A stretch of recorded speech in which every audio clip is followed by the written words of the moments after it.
सर्वप्रथम बाएं गुंबद पर एक और फिर दो नवयुवकों को देखा गया।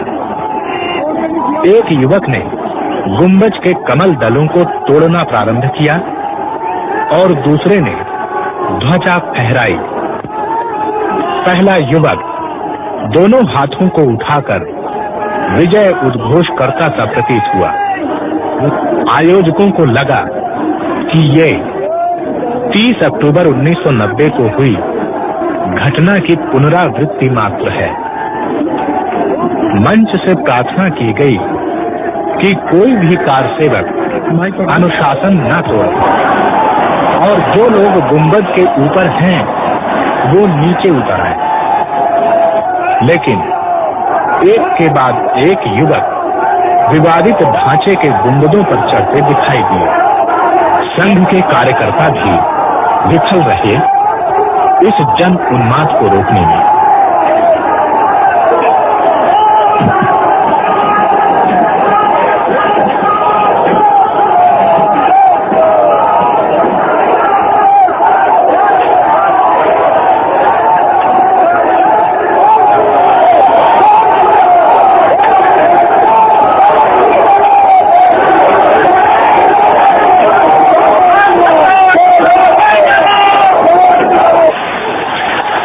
समय 12:10 पर केंद्रीय सरकार को इस वस्तु स्थिति की जानकारी प्राप्त हो चुकी थी।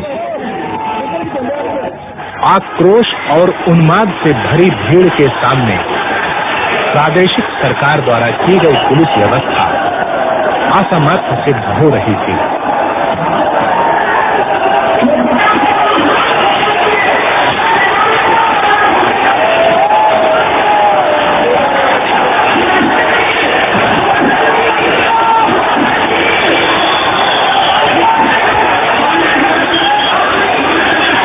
बारह 12:45 पर प्रदेश सरकार ने केंद्रीय सरकार से कुछ और सुरक्षा दलों को भेजने की प्रार्थना की। उत्तर प्रदेश शासन के सामने प्रश्न था कि क्या भीड़ पर गोली चलाने का आदेश दिया जाना उचित है? क्या स्वतंत्र भारत में भी जनरल डायर द्वारा अमृतसर के जलियांवाला बाग में सन 1919 में खेली गई खून की होली को दोहराया जाना उचित होगा?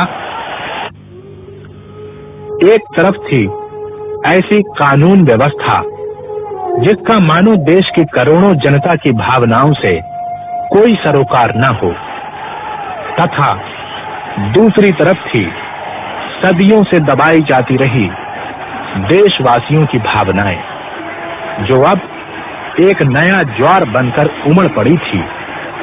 और आखिर भारतीय जनता पार्टी की सरकार को प्रदेश की जनता ने श्री राम मंदिर पुनर्निर्माण का जनादेश पालन करने के लिए ही तो चुना था।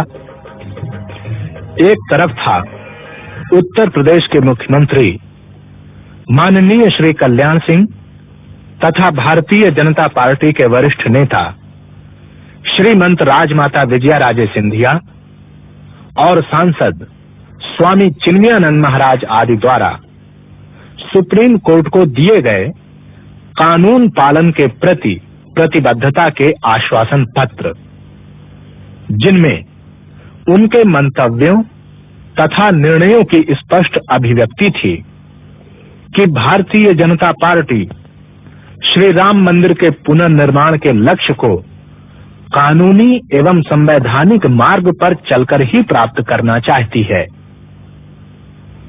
और इसी के साथ थी भारतीय जनता पार्टी सरकार के नीतियों की न्यायपालिकाओं, संसद तथा राष्ट्रीय एकता परिषद आदि अन्य सभाओं में की गई उद्घोषणाएं कि भारतीय जनता पार्टी की सरकार राम भक्तों पर किसी भी हालत में गोलियां नहीं चलाएगी।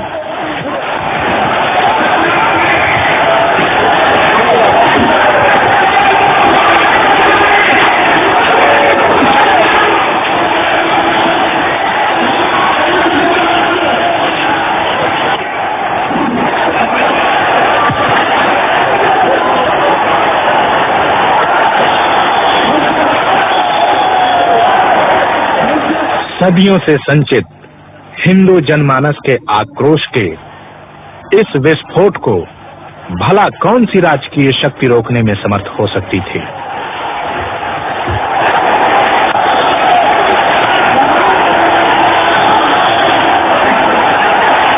मंच से राष्ट्रीय स्वयंसेवक संघ के सर कार्यवाह माननीय श्री एच.वी. शेषाद्री तथा अन्य नेताओं द्वारा की गई अपील भी विफल रही।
लोगों की भावनाओं का जब लगातार राज सत्ता द्वारा अनादर होता है तो अपमान की आग अचानक इसी प्रकार विप्लव बनकर फूट पड़ती है।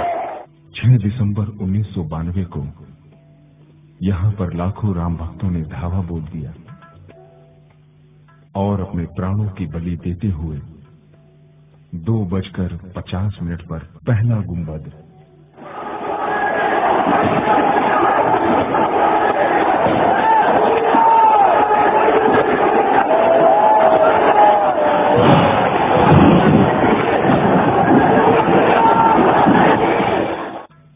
और 4:45 पर आखिरी गुंबद तोड़ दिया। उत्तर प्रदेश के अभूतपूर्व मुख्यमंत्री माननीय श्री कल्याण सिंह जी ने सारी घटना की जिम्मेदारी अपने ऊपर ले ली और सत्ता को तिलांजलि दे दी।